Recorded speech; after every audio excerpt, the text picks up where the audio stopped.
মুখ্যমন্ত্ৰীৰ সংবাদমেল চাই কি ভাৱ আহিল ভূপেন বৰাৰ মনলৈ।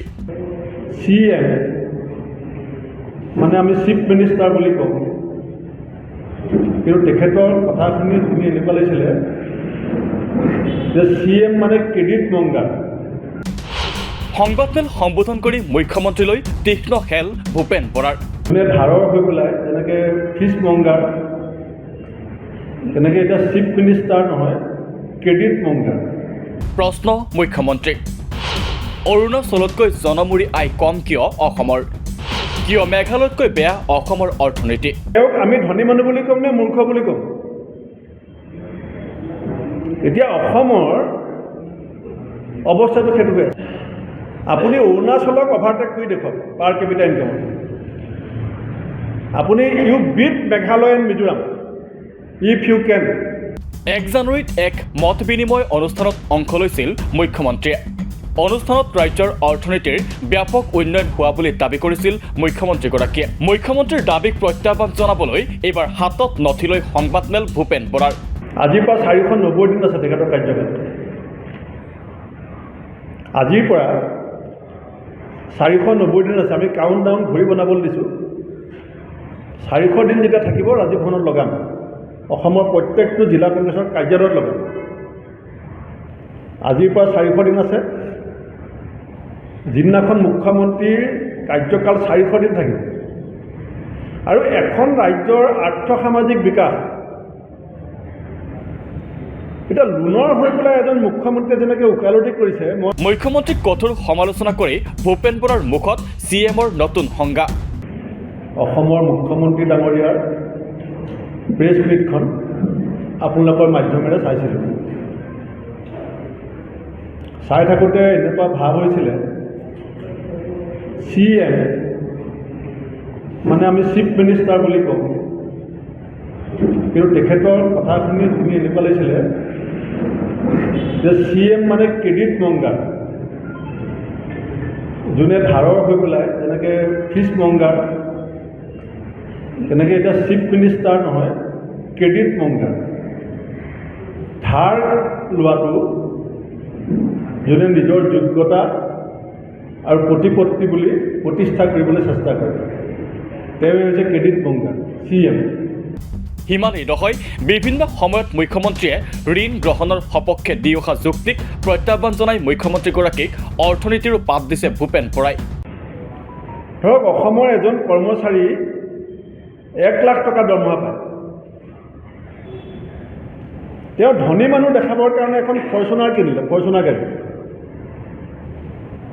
আৰু বিভিন্ন জেগাত অফিচত ফৰ্চুনাৰ লৈ যায়, ফুৰিবলৈ গ'লে ফৰ্চুনাৰ লৈ যায়। তেওঁ এটা ইম্প্ৰেশ্যন দিলে যে মই এখন 55 লাখ টকীয়া গাড়ী চলাম, আৰু তেওঁ মাহে ইনষ্টলমেণ্ট দিব লাগে 48,000। 1 লাখ টকীয়া দৰমহা পায় আৰু 48,000 টকা ইনষ্টলমেণ্ট দিয়ে, EMI এভৰি মন্থ ইনষ্টলমেণ্ট। এতিয়া তেওঁক আমি ধনী মানুহ বুলি ক'ম নে মূৰ্খ বুলি ক'ম? এতিয়া অসমৰ অৱস্থাটো সেইটো হৈ আছে। আমাৰ GDPৰ 48% আমি লোন লৈ আছোঁ। ইফালে ৰাজ্যৰ GDP আৰু গড় জনমূৰি আয়ৰ প্ৰসংগৰেও মুখ্যমন্ত্ৰীগৰাকীক কঠোৰ সমালোচনা কৰে প্ৰদেশ কংগ্ৰেছৰ সভাপতিগৰাকীয়ে। দেশৰ শ্ৰেষ্ঠ 5খন ৰাজ্যৰ ভিতৰত থাকিবলগীয়া অসম এতিয়া GDP আৰু জনমূৰি আয়ৰ ক্ষেত্ৰত কেই নম্বৰ স্থানত বুলি প্ৰশ্ন ভূপেন বৰাৰ। এই 10খন যি মই দেখাইছিলোঁ আপোনালোকক GDPত টপ 10, সেইটোতো দূৰৰ কথা। পাৰ কেপিটা ইনকামত উত্তৰ পূৰ্বাঞ্চলৰ মিজোৰাম, মেঘালয়, অৰুণাচলতকৈ অসম পিছত আছে।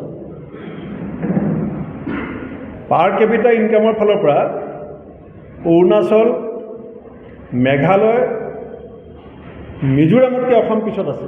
মই মুখ্যমন্ত্ৰীক প্ৰত্যাহ্বান জনাইছোঁ, 2026ৰ আগত আপুনি টপ 10 ৰাজ্যবিলাকক অতিক্ৰম কৰিব নালাগে। 2026ৰ আগত আপুনি টপ 10লৈ সোমাব নোৱাৰে। যদি আপোনাৰ সামৰ্থ্য আছে, ডাবল ইঞ্জিন চৰকাৰ বুলি কয়, আপুনি অৰুণাচলক অভাৰটেক কৰি দেখুৱাওক পাৰ কেপিটা ইনকামত। আপুনি you beat Meghalaya and Mizoram if you can. You can't. গতিকে এই যিখিনি মুখ্যমন্ত্ৰীয়ে তথ্য বিভাগ ঘটাইছে সেইকাৰণে মই এই কথাখিনি কৈছোঁ। ইফালে কংগ্ৰেছৰ নিলম্বিত বিধায়ক চেয়াৰমেন আলীৰ বিধায়ক পদ খাৰিজ নকৰাক লৈও বিধানসভাৰ অধ্যক্ষ বিশ্বজিৎ দৈমাৰীক কঠোৰ সমালোচনা কৰে ভূপেন বৰাই। ভূপেন বৰাৰ দাবী, অদক্ষ সিদ্ধান্ত লৈছে বিধানসভাৰ অধ্যক্ষই। অধ্যক্ষই অপমান কৰিছে অসম আন্দোলনৰ শ্বহীদক।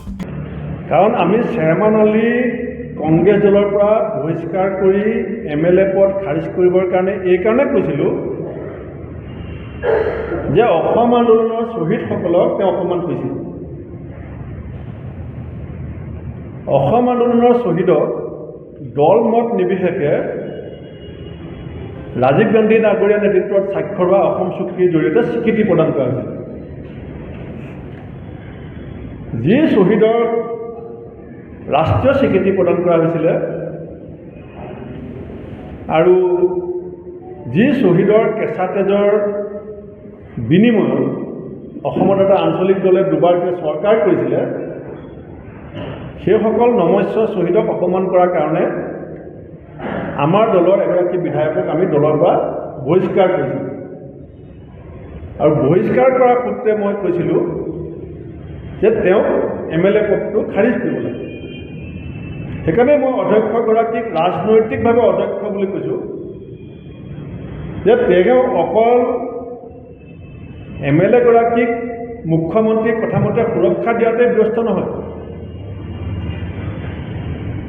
তেওঁ অসমৰ জাতীয় শ্বহীদসকলক অপমান কৰিছে, জাতীয় সত্তাটোৰ প্ৰতি অপমান কৰিছে।